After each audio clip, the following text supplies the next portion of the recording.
journey requires Liberty Mutual. They customized your car insurance so you only pay for what you need. Wow, that will save me lots of money. This game's boring. Only pay for what you need. Liberty, liberty, liberty, liberty. It's ingrained in me.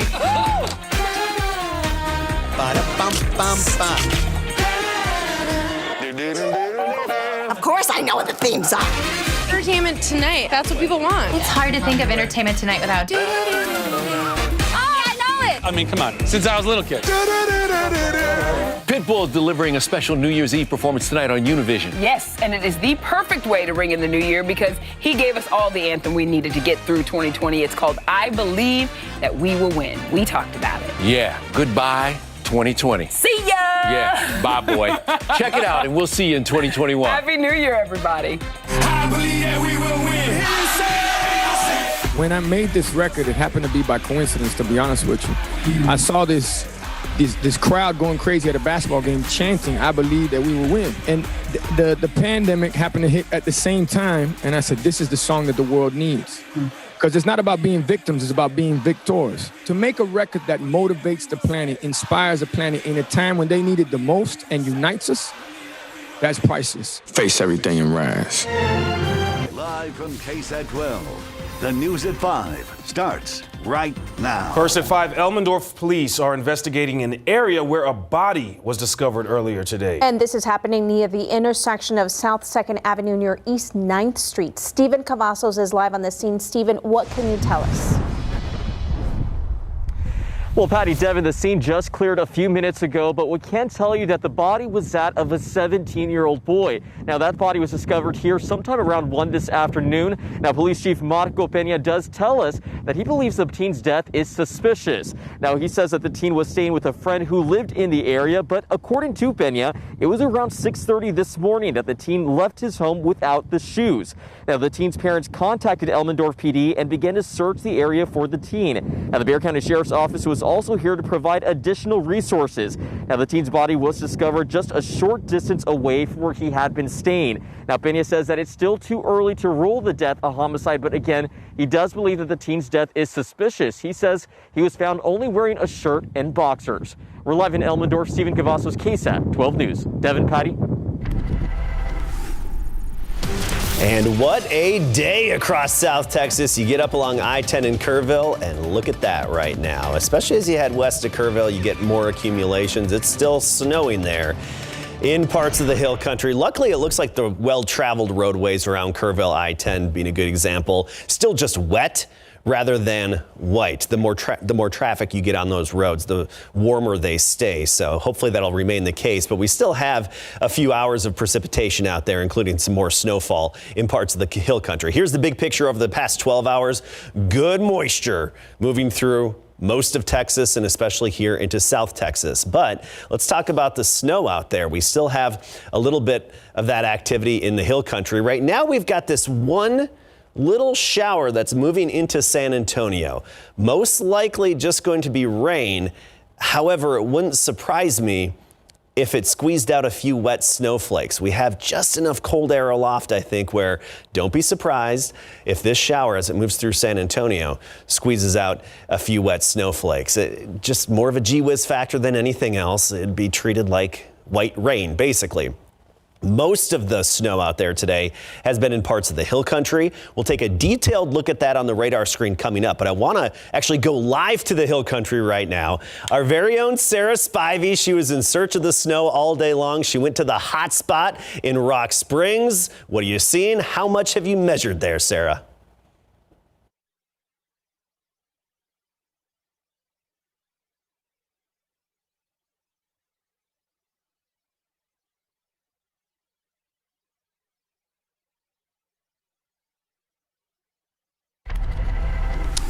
All right, Sarah, thank you. New at 5, Schertz police have concluded the internal investigation into the November 2nd incident involving Zeke Rayford. The 3 officers involved will be given retraining and will not face suspension.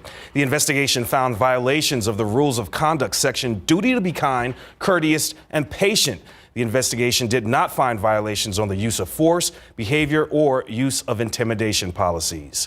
In a statement obtained by KSAT from the Schertz Police Department, City Manager Mark Brown said, quote, "Our focus now should be on improving our training policies and procedures to better meet the needs of everyone in our community. It is also important that we continue the good policing that we provide every day to keep our community safe. And that starts by preserving the trust and confidence our residents have in us," end quote. The department will begin this training early in 2021. Also new at 5, amid concerns over the rising number of local COVID-19 cases, the county is taking a closer look at safety protocols in place for grand juries. Though they've been meeting here throughout the pandemic, some members of the latest jury to be impaneled have expressed safety concerns. District Judge Velia Mesa, who is presiding over one of the 2 juries, met remotely with the panel today. She said that among their concerns was the fact that they must come to the courthouse complex in person. We're going to make sure they have a much bigger space to work in so that they can maximize the social distancing between them. Mesa visited several meeting location options within the courthouse complex to ensure that the meetings, which must be secret and confidential, can be conducted in safety. With assurances from Judge Mesa that their safety is the primary concern, the juries will begin their 2 months of service on Monday. Well, top stories today, we've learned the name of the man who was hit and killed while walking along Highway 281 Tuesday night. The medical examiner's office has identified him as 58-year-old Jesse Flores.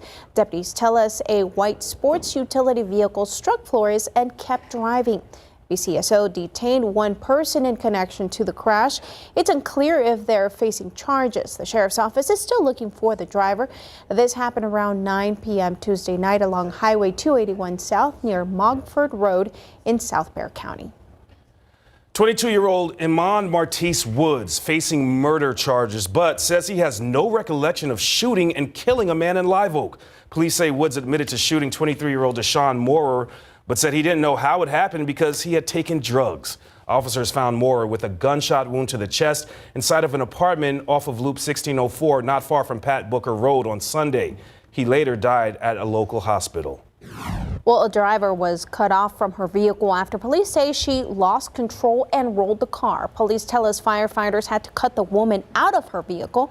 She was taken to University Hospital with minor injuries. Police say they aren't sure why she lost control and are still investigating. The rollover happened around 11:30 last night in the 4400 block of Rogers Road. That's near Wiseman Boulevard and Highway 151 on the city's far west side. Turning now to the coronavirus and the latest numbers for Bexar County. San Antonio Mayor Ron Nierenberg announcing 1,323 new cases and 17 new deaths yesterday. In addition, 1,136 people are in local hospitals with 331 patients in the ICU and 165 people on ventilators. Meantime, more than 342,000 Americans have now died from COVID-19. The CDC saying that the U.S. could see 424,000 deaths by January 23rd. As ABC's Christine Sloan reports, the distribution of vaccines has been slower than expected, but health officials say distribution is increasing.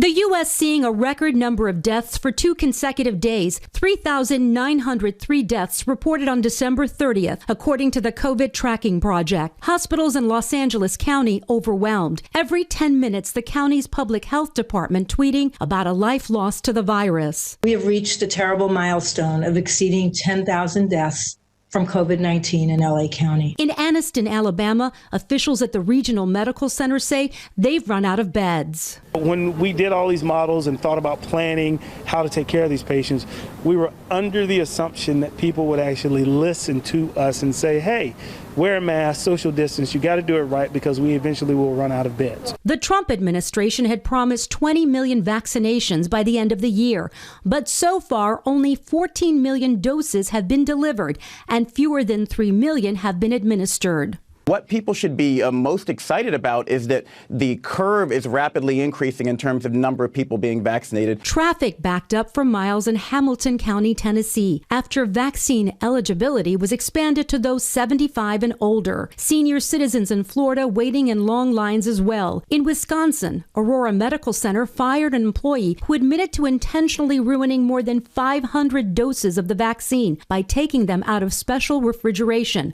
Both the FBI and FDA are now investigating. Overseas, 40 million people in Great Britain are under harsh restrictions. All non-essential businesses closed. New Year's celebrations essentially canceled. But in the original epicenter of the pandemic, Wuhan, China, a city completely locked down at the beginning of 2020, life seemingly returning to normal as the year comes to an end. Christine Sloan, ABC News, New York. And despite public health warnings to stay home, Americans are still traveling in record numbers. The TSA reported its third busiest day of the pandemic on Wednesday. More than 1 million people went through airport security checkpoints for the fifth day in a row. There's been an upward trend in passengers since mid-December. Data suggested it's mostly holiday family travel rather than business. Well, on Capitol Hill, the push for more stimulus money for struggling Americans has stalled.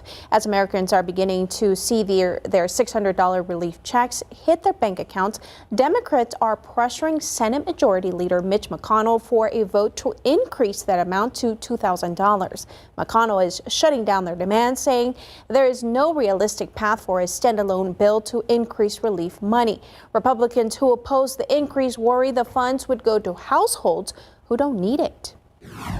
Borrowing from our grandkids to do socialism for rich people is a terrible way to get help to families who actually need it. When corporations get a blanket tax break, that's fine by the Republican majority. When the average American gets a little help from their government, it's poorly targeted.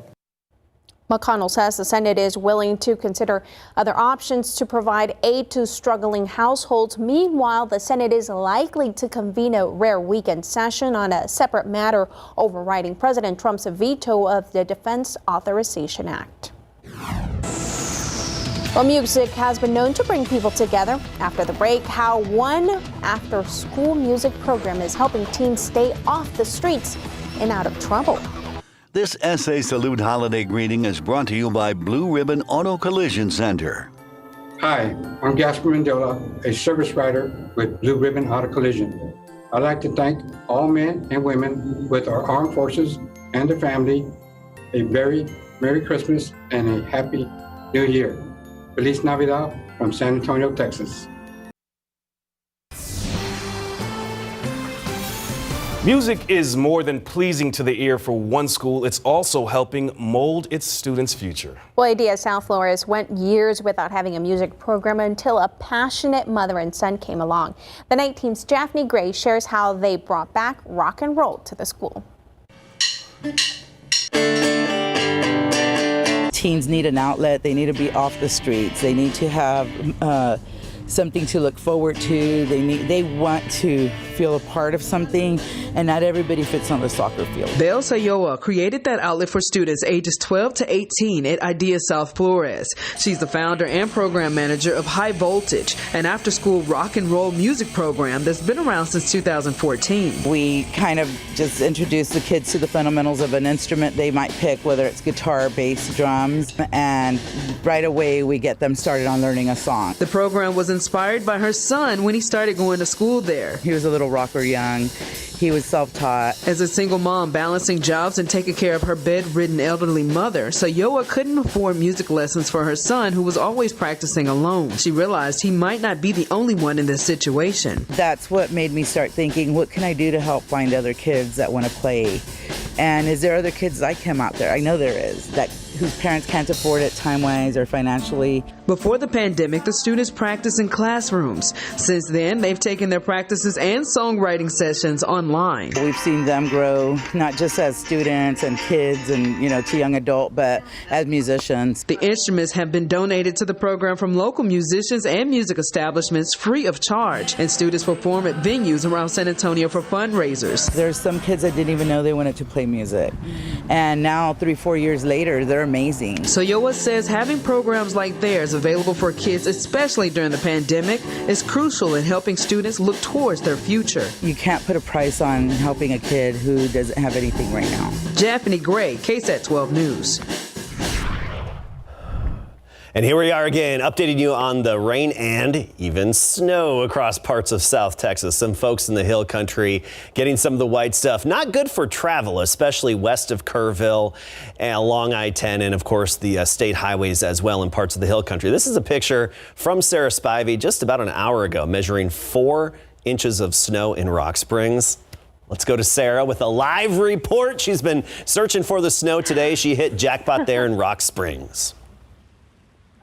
Yeah, Adam, the storm chaser turned into the snow chaser today, and I am in the middle of downtown Rock Springs, where at first it started off as freezing rain, as you can see on this flagpole and by the flags themselves frozen to the flagpole, and then it turned into this beautiful, beautiful snow. I've measured so far about 4.5 inches of snowfall in spots. And let me tell you, the people of Rock Springs have been so welcoming to us. And they've said, you know, they haven't seen this much snow in a really long time, potentially 8 to 10 years. Now, it did snow here 2 years ago, but not this much.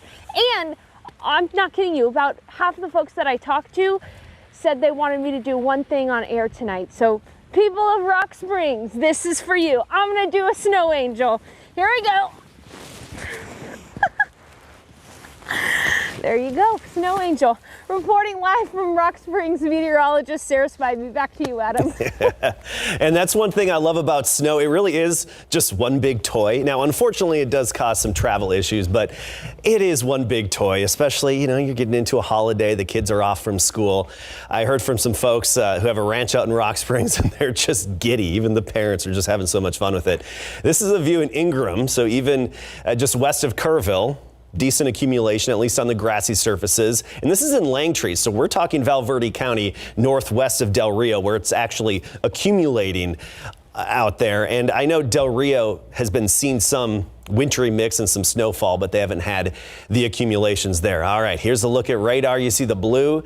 That indicates where we're seeing snow, at least according to the radar, but this has verified quite well. And we've got this one enhanced band here moving from Edwards County into Real County. It looks like we're starting to see the snow taper off a little bit for you folks in Rock Springs, but if you're in Lakey, you're about to see it pick up a little bit. And even in western Kerr County, you're going to see some of the more enhanced areas where you see that darker blue slowly push their way eastward into your area. So travel not good. You get west of Kerrville on I-10 and especially into Real County, Rock Springs, northern Val Verde County. Travel's not advised there. Even down in Brackettville, we've had some snowflakes reported. No accumulations, but from viewers there, wet snowflakes mixed in with the rain.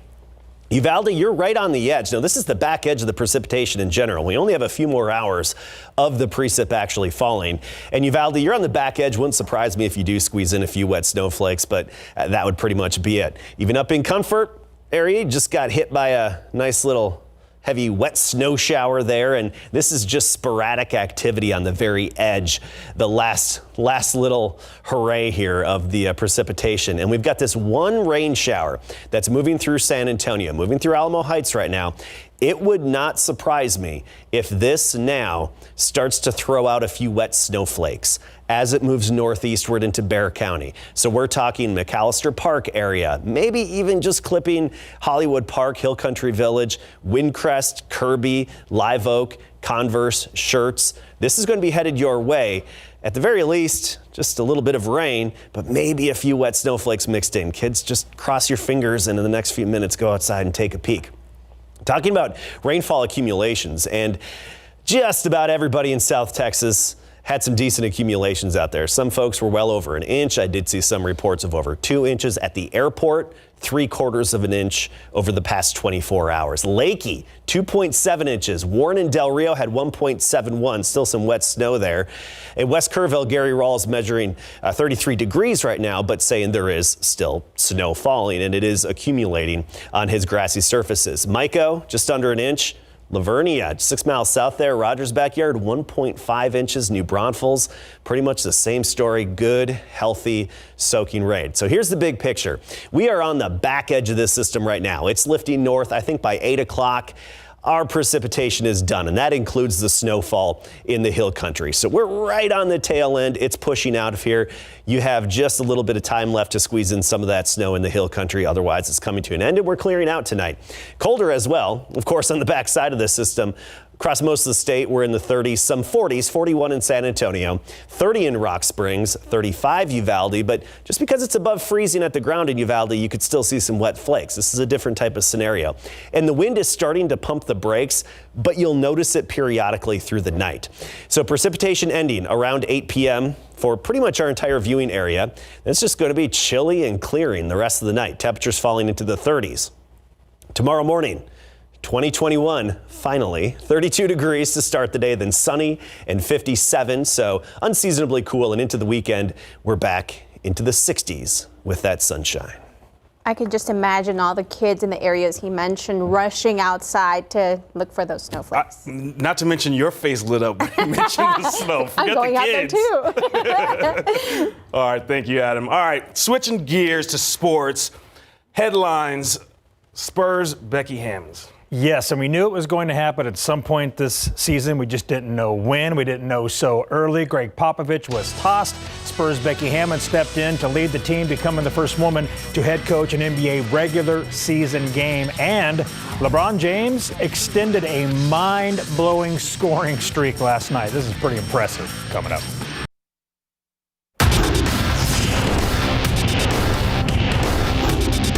I did not walk into the arena thinking that I would be coaching, tonight. But that's the way things go, and you roll with it. And I would have liked a different outcome. Overall, I would have loved to get a win tonight more than anything.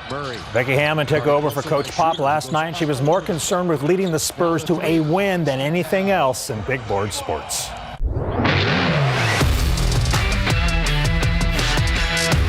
Last night, the Spurs played their final game in 2020, losing to the Los Angeles Lakers 121-107, falling to 2-2 this season. In the process, Spurs assistant coach Becky Hammon made history by becoming the first woman to serve as a head coach during an NBA regular season contest. Greg Popovich received 2 technical fouls with 3:56 remaining in the second quarter for arguing with the ref about a no call, and he was tossed, opening the door for Becky to take over for the Silver and Black. And the guys responded great. I thought we gave ourselves some chance. We battled back multiple times. When they shoot the three like that, they're very hard to defend. If you're going to gamble with something, you got to gamble on them missing some shots because, their stars were going to be stars. And I thought they got a great lift off of Wesley Matthews off the bench. He came in and hurt us. But, overall, I thought we had decent effort. I think there's some things we can improve on before we play them on Friday. She's quick on our feet, understanding defensive coverages, where we should be offensively, what we should run, different mismatches. And, her words on the side is always instrumental. And, seeing her on the forefront, definitely would have been cool if we would have put that out for her. Lakers' LeBron James celebrated his 36th birthday by becoming the first player in NBA history to have 1,000 straight games of reaching at least 10 points. Michael Jordan is next with 866. LeBron is thrilled for both Becky and the NBA. Obviously, what she did as a player, first of all, we all know that. And so in her mind, I was able to transfer over to our league. And she's been great ever since she got in. It's a beautiful thing just to hear her barking out calls, barking out sets, and she's very passionate about the game. So, congrats to her and congrats to our league. Yes, congratulations to Becky. The 2-2 Spurs will host the 3-2 Lakers again tomorrow night at 7 at the AT&T Center to open 2021. We'll be right back after the break.